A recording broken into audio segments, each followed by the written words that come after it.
Kelley, thank you so much for being here in our conference about healing.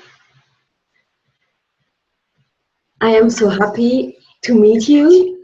And first of all, I would like to ask you to present yourself, your biography, what you are doing. Yes, everything. So my name is Kelley Kosow, and I am CEO and Program Director of the Ford Institute, which was created by the wonderful, amazing Debbie Ford, who was a best-selling author, and we are known as being experts in the shadow. So at the Ford Institute, we run programs and we have products all about discovering your shadow, which is the parts of yourself that you want to hide, the parts of yourself that you want to disown. And even though the shadow is very hidden, which I assume we'll talk more about, the fact of the matter is your shadow is determining pretty much everything that you're experiencing in life, the amount of success or failure, love or not love, your joy, whatever. So we are experts in uncovering the human shadow. And we teach amazing trainings. We have, we train integrative coaches. And Debbie also created a workshop called the Shadow Process, which is really one of the ultimate transformational weekend workshops. And we have the privilege to bring that 3-day workshop to the world, and we do it all over. And then personally, I was a lawyer, and then I turned a life coach, and now I run the Ford Institute, and I am currently writing my first book on integrity. So we're busy over here. Yeah. And well, you are talking about shadow, and it's quite interesting because I'm life coach as well, and I can remember we had a session about shadow, and I was like, shadow? I don't care. What about shadow? I just want to see the light. And I had so much time to understand how shadow is important in life. So would you explain in your seminar and everything, why are you going into the shadow? Why is that so important for healing? Or what is the connection to healing? The shadow is truly about the light, but you can't, the gold is in the dark. And to get to the light, you got to embrace your dark. So many of us, the shadow, as I said, is the parts of ourselves we don't see in ourselves. It's the parts of ourselves we deem wrong, unacceptable, that we try to hide. And most of us spend all our time trying to be smart, trying to be charismatic, talented, creative.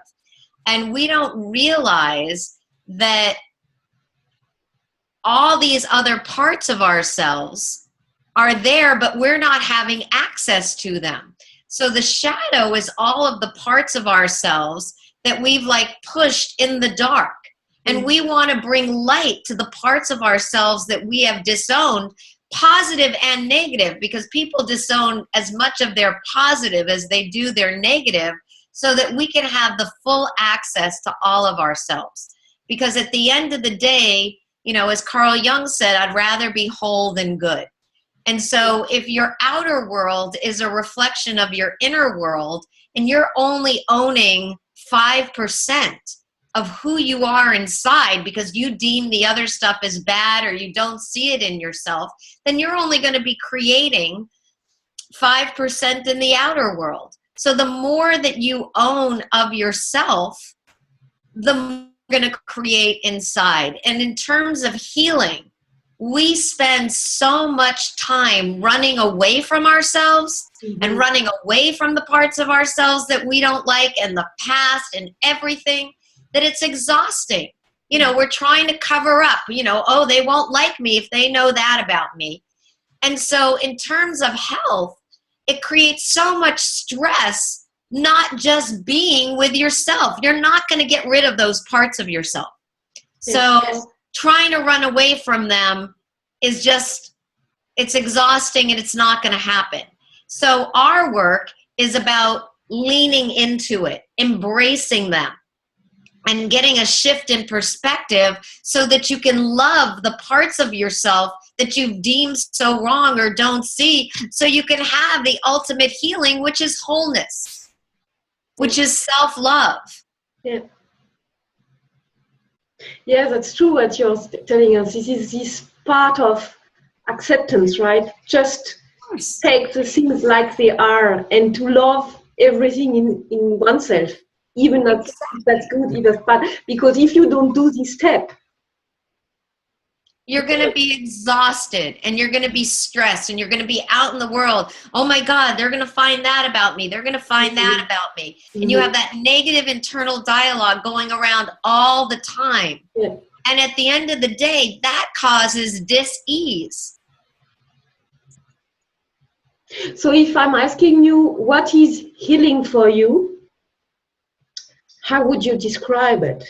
Well, for me, and it's not, I mean, I don't know if it's physical healing, but healing is owning, having a healing with all the parts of yourself. Healing is having a healing with all the experiences in your life, with all your emotions, with everything, so that you can integrate them, so you can embrace them. Because most of us, we haven't had a healing within ourselves. So the healing starts with self-love. Yes, yes. And I mean, in the Ford Institute, you had thousands of people to transform their lives, right? Would you have like, the people listening to us, they are people like you and me, and maybe people experts as well.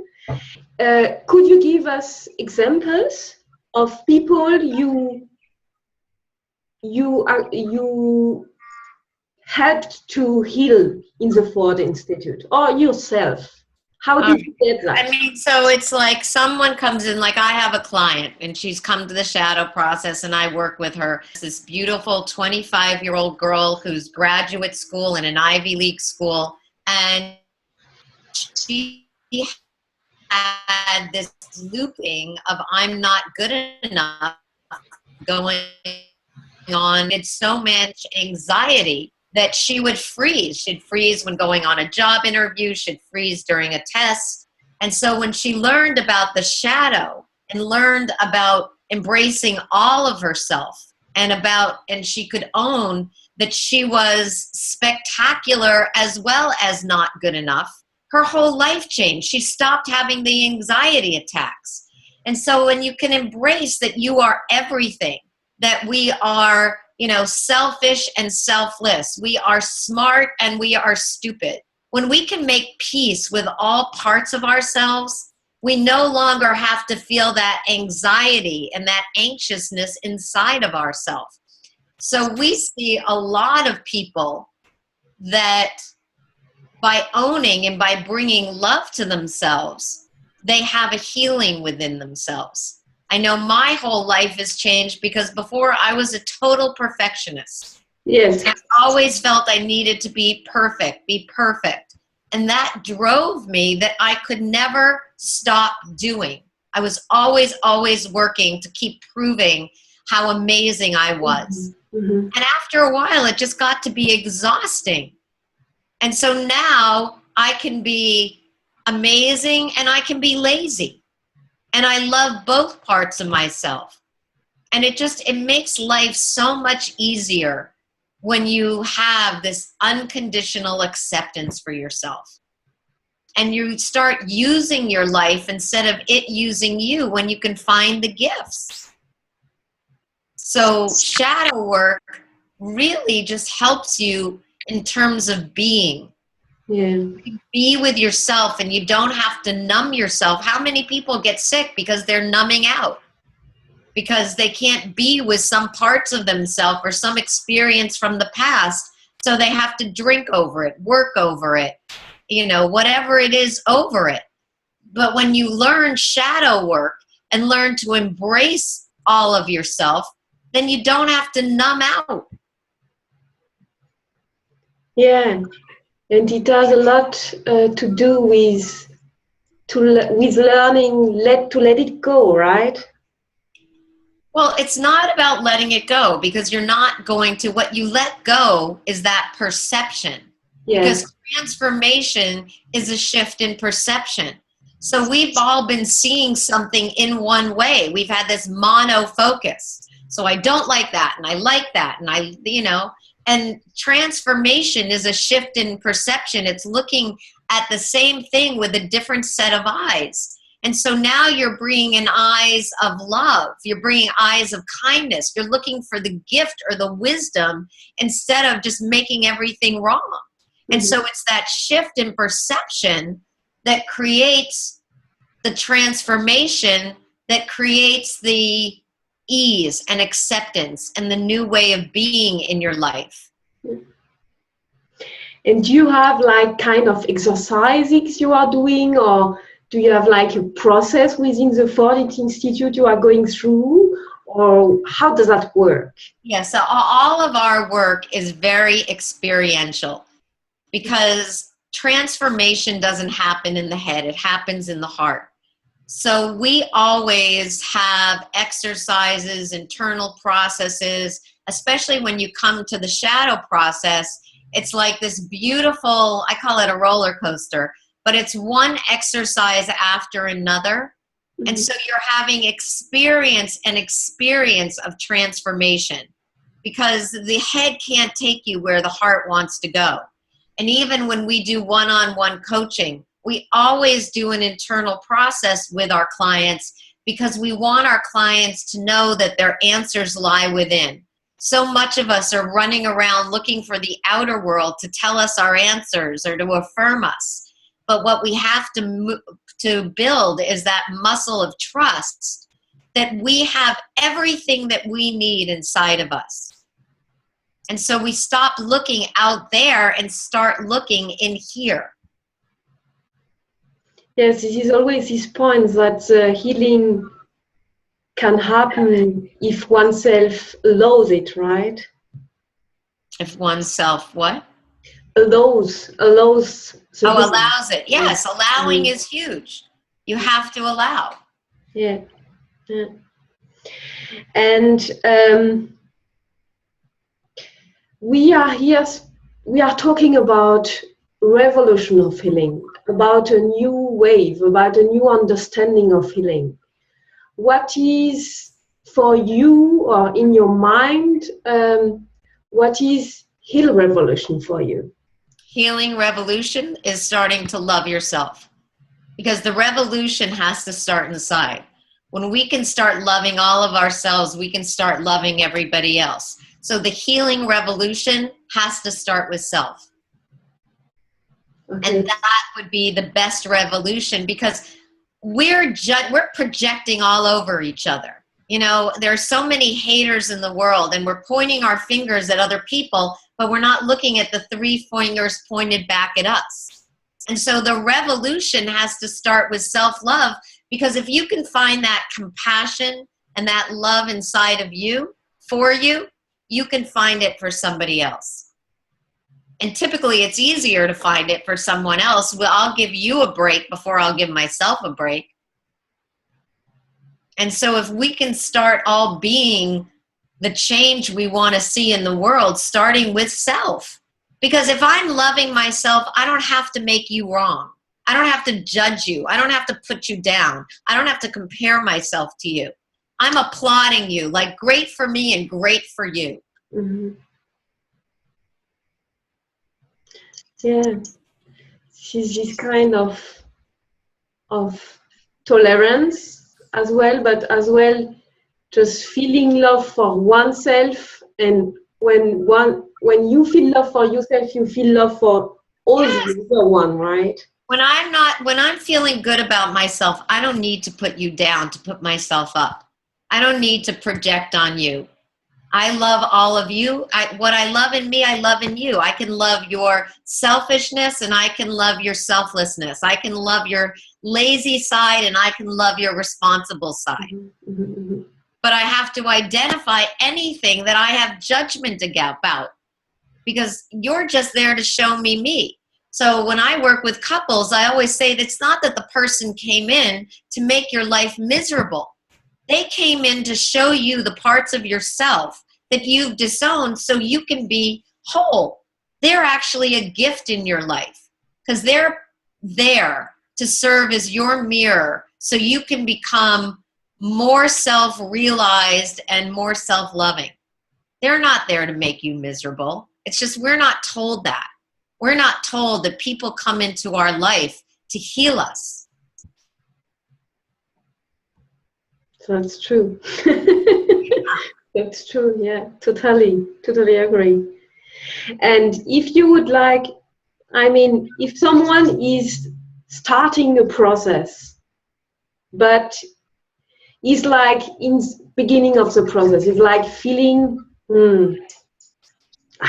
somewhere I have to go through, I have to look into these issues because it's always coming back. Right. What would you advise?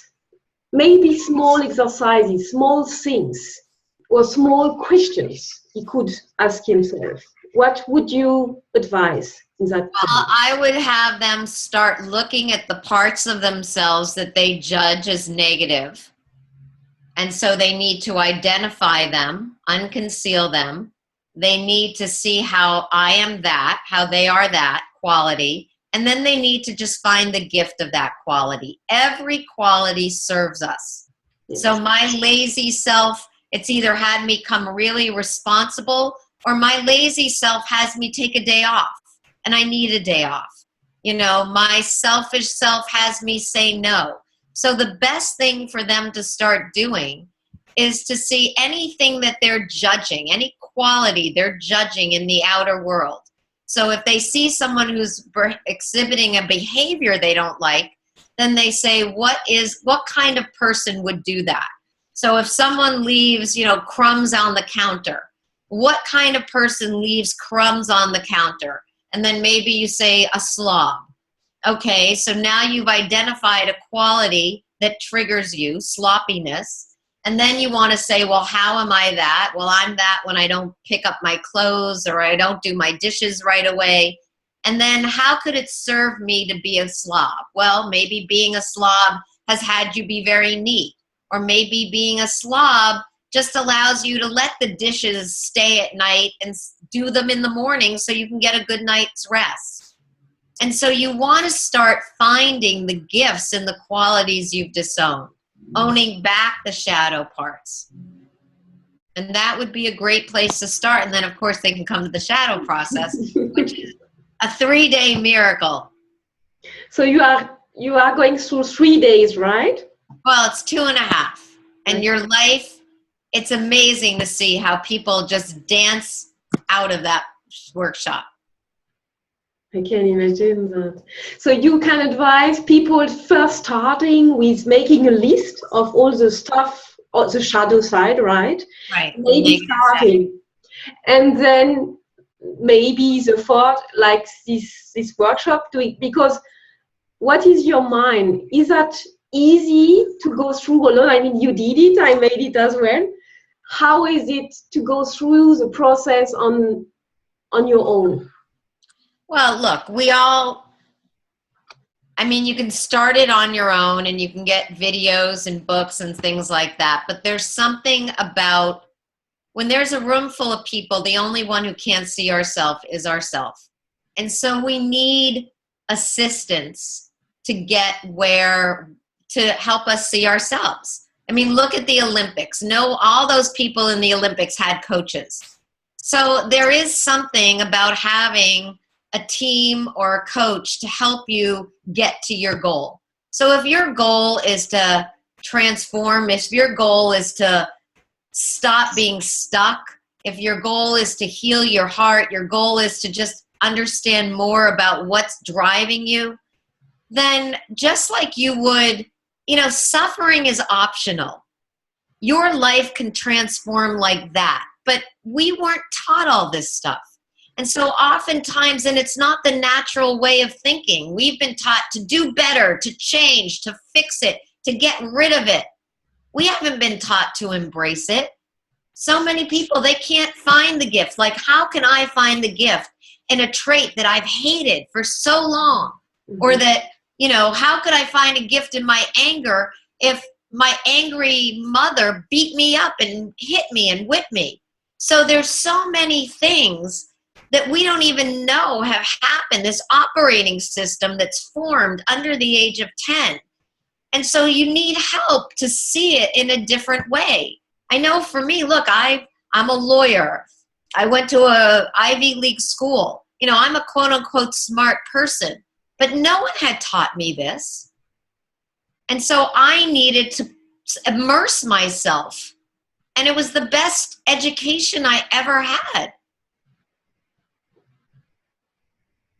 And so just like you'd go to a doctor, just like you'd go to some place, you can go from 1 to 10 in a weekend. So why, if you can, why spend 10 years of struggling and 2 steps forward, 1 step back, or caught on that gerbil wheel?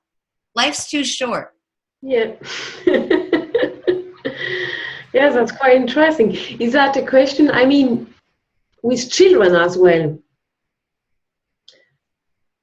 Could you give advices for people working with children, or maybe for mothers or fathers?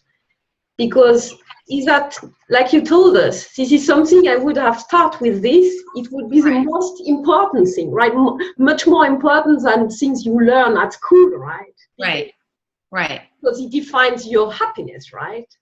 Exactly. So I started with my children, you know, even just teaching them a shift in perspective. When they were young, Debbie Ford wrote a book, The Right Questions. And it's really based on the premise that your life is a result of the choices that you make. And if you ask yourself the right questions, you'll make better choices. And so there are 10 questions in this book. And when my kids were young, one of them, are you looking for what's right, or are you looking for what's wrong? To really just show that your life really is based on the interpretation, you know, how you see it. And there's not one interpretation that's more right and one's wrong.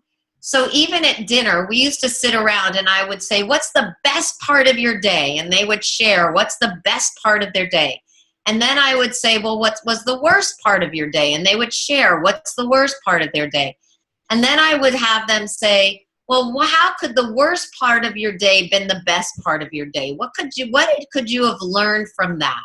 Because now you're teaching them in a very conversational way to find the gifts, to shift any experience from a moment of despair to a moment of delight. And so with my kids, I started using this work with them when they were little. Of course, they all started going to shadow processes when they were 18.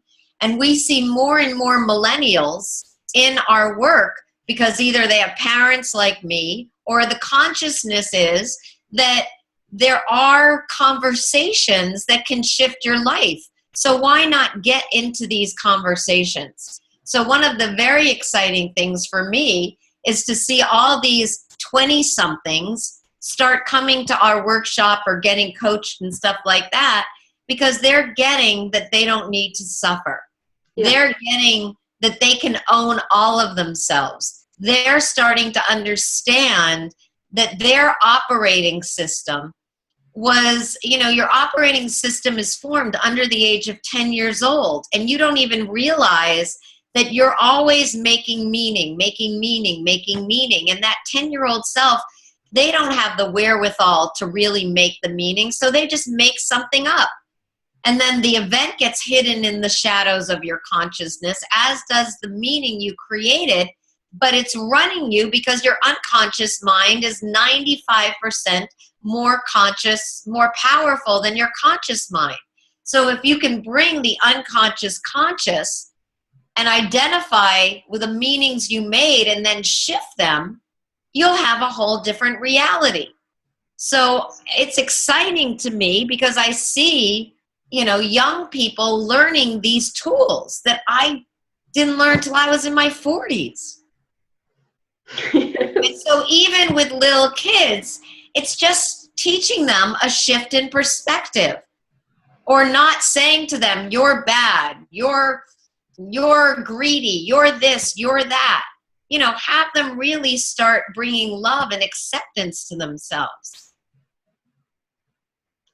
Yeah, it would be the most nice present if we could do that as well in schools, right? We could in schools, right? And we have to be the role models. We can't just talk about it. It's like in my house, we don't allow talking about other people. And so my kids have learned they don't gossip. They're not judging. They're not talking. They're not bringing all that negativity into the moment. And over here, I mean, especially with the election, wouldn't that be wonderful if people were just talking about the issues and not all that mudslinging? And so really the best way to teach your kids is bringing love and acceptance to yourself. If I'm sitting there in front of my kids saying, oh, I hate that part of myself, or I hate that person, look at that person, then I'm teaching them through who I'm being. Doesn't matter what I'm saying. Yes, it's pretty true. Yeah. Yeah. And that's quite interesting because the next generation, if we are going in this awareness level, right, and we are giving this to our children, to the next generation, they will grow up with a quite different view and quite different reality as well, right? Absolutely. We're planting those seeds. They are the future. And that's why I find it so exciting that these millennials, because they are the thought leaders of tomorrow, that they're learning these tools because hopefully there will be a whole nother reality. Hopefully there will be a emergence of a new kind of way of being with each other. Mm-hmm. Because it's about taking responsibility for self instead of blaming everybody else. And that's hugely important. This is where we are, right? Yeah. Yeah. It's quite interesting. And is there something else you would like to tell us about? Well, I think that about the shadow, that people disown their light as much as they disown their dark. And so people don't own that they're brilliant, that they're magnificent, that they're fabulous. And people need to own their light as much as they need to own their dark. And they disown it just like they disown their dark. So when we do shadow work, it's about bringing light to the light and the dark so that we can own all of it, because it is about being in the totality of who you are. So the shadow process is this great dance of owning your dark and your light, and you need to own both. And really I see when people come to do our work, it's a real claiming that they're ready to experience a different reality. They're really ready to step into a new level of self-acceptance and worthiness. And when you claim all of who you are, and you claim that you're deserving of having it all, the universe aligns. And so it's very exciting to see people stand there and then watching what opens up. Yes, and if you start to accept your shadow and your light, then you can embrace shadow and light of others, right? Exactly. And you're not at all, you don't make anyone wrong for, wanting to make change, or, even what you're doing. You had to own some part of your light to create this course, to say, I'm going to start a summit or a revolution. I'm going to start a movement about the healing revolution.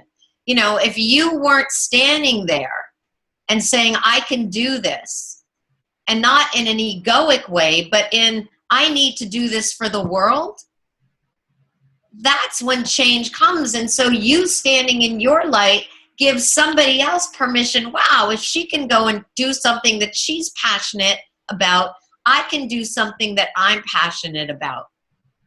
And this is how the world spirals up. Yes. So I love the fact when I see someone doing something amazing, they give me hope. They give me aspiration. They give me inspiration.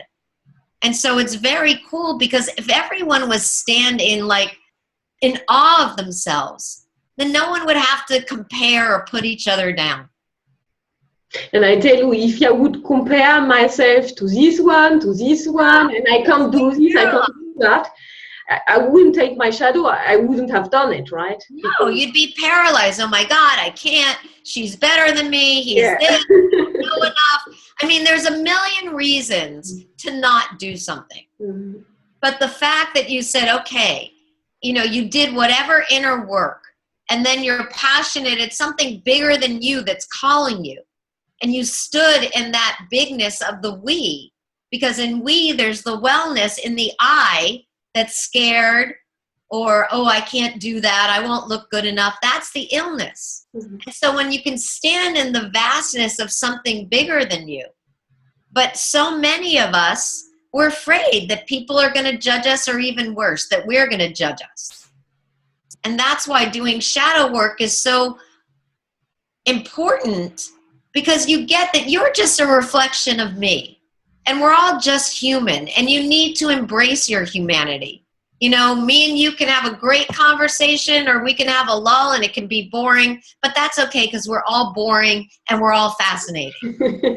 Yes, that's true. Yes. I love it. That's true. Yeah. Yeah. And for the end, just a last question. If you would just summarize, well, you were talking a lot about shadow and light. If you would summarize with one word, what is healing for you? Which word would you choose? Healing? I think it's it would be either love or wisdom. Because I think when we get the wisdom, we heal. I mean, especially like I'm a big believer that your body is always talking to you, and all the lessons are in your body. And a lot of times we don't listen. So I think there's wisdom in our wounds. And when we get the wisdom, we heal. And ultimately it's all about self-love.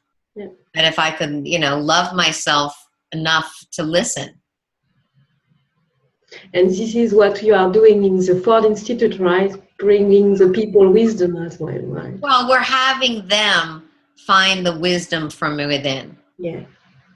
Finding the kind of lusciousness of their life. Mm-hmm. And so that they can use all of who they are and use everything that happened to them, you know, as part of this divine design.